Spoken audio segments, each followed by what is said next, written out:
Harmalah berkata kepada Nabi SAW, apa yang engkau perintahkan kepadaku tentu aku akan kerjakan. Ini termasuk adab penuntut ilmu.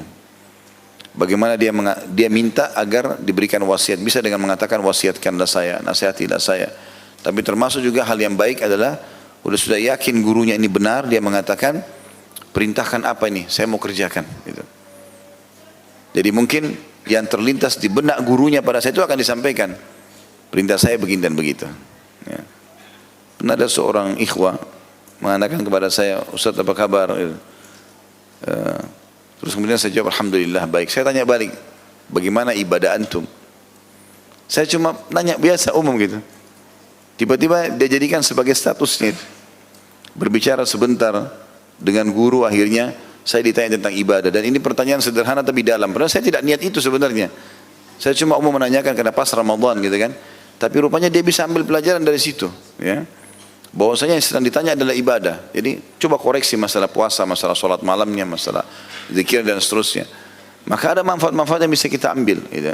Bisa kita ambil pelajaran dari orang-orang. Kemudian potongan yang kelima, itu ada potongan yang keempat. Potongan yang kelima adalah wasiat Nabi SAW yang Nabi bersabda, wahai Harmalah, lakukanlah kebaikan dan jauhilah kemungkaran. Ringkas, padat, gitu kan. Kerjakan semua yang ma'ruf, kebajikan yang Allah perintahkan, dan tinggalkan semua yang mungkar yang Allah larang. Udah, itu wasiat saya, gitu kan. Maka Harmalah pun berkata, aku pun kembali ke hewan kendaraanku, kemudian aku kembali lagi mendekati Nabi SAW. Artinya setelah mendengar itu, sepertinya dalam juga nih. Mungkin ada wasiat lain. Dia ingin dengarkan lagi. Maka dia mengatakan lagi setelah dekat dengan Nabi SAW, aku berkata kepada beliau, wahai Rasulullah, apa yang engkau perintahkan akan aku kerjakan. Tadi sudah aku dengar itu, ada yang lain enggak? Maka Nabi SAW bersabda, wahai Harmalah, lakukanlah kebaikan dan jauhilah kemungkaran, lalu ditambah wasiatnya, dan perhatikanlah apa yang disukai oleh orang-orang untuk engkau kerjakan yang engkau dengar ketika berada di dekat mereka. Maka lakukanlah.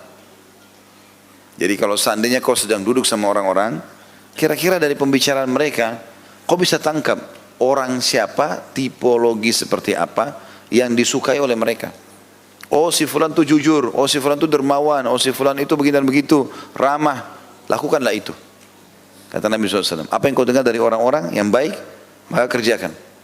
Dan sebaliknya, perhatikan juga apa yang tidak disukai orang-orang itu, atau ketika engkau mengerjakannya dan engkau ketahui ketika duduk di dekat mereka, maka tinggalkanlah. Misal ada orang duduk dan dia tahu teman-temannya tidak suka pada saat dia sibuk dengan handphone atau dia ngomong apa, teman-temannya tidak suka, maka jauhilah itu, kata Nabi SAW. Kata beliau, Harmalah, setelah aku pulang, aku pikirkan itu ternyata keduanya tidak meninggalkan kekurangan sedikit pun. Maksudnya setelah aku pulang, aku renungi, ternyata itulah inti daripada kehidupan ini. Amar ma'ruf nahi mungkar, menyuruh kepada kebaikan dan larang kemungkaran. Lalu kemudian mengerjakan dan istiqamah dalam masalah itu, mengerjakan ma'ruf dan meninggalkan mungkar, ini adalah inti daripada kebahagiaan hidup. Nah, ini kembali kepada apa yang saya wasiatkan tadi teman-teman sekalian, sibukkan diri dari amal soleh ke amal soleh. Amal soleh ke amal soleh. Kapan kita sibukkan diri dengan amal soleh, kita enggak butuh energi khusus untuk tinggalkan dosa. Dosa itu hanya bisa syaitan tanamkan dalam hati kita kalau kita sedang lalai. Tapi kalau kita sibuk dengan amal soleh, tidak. Jadi orang lagi santai, lagi enggak ada kegiatan, apalagi enggak berzikir, enggak baca Quran, enggak dengarin ceramah, maka syaitan akan masuk. Mulailah masuk kepada kemaksiatan, tonton ini, tonton itu. Tapi kalau dia sibuk dengan amal soleh, amal soleh ke amal soleh, amal soleh ke amal soleh, dari ceramah ke ceramah, dari zikir ke zikir, dari doa ke doa, dari Quran ke Quran, terus saja dia sibuk dengan itu, maka tidak ada celah buat syaitan untuk menggoda dia. Jadi kita tidak butuh energi khusus untuk meninggalkan dosa, tapi sibukkan diri dengan amal soleh, otomatis dosa akan ditinggalkan.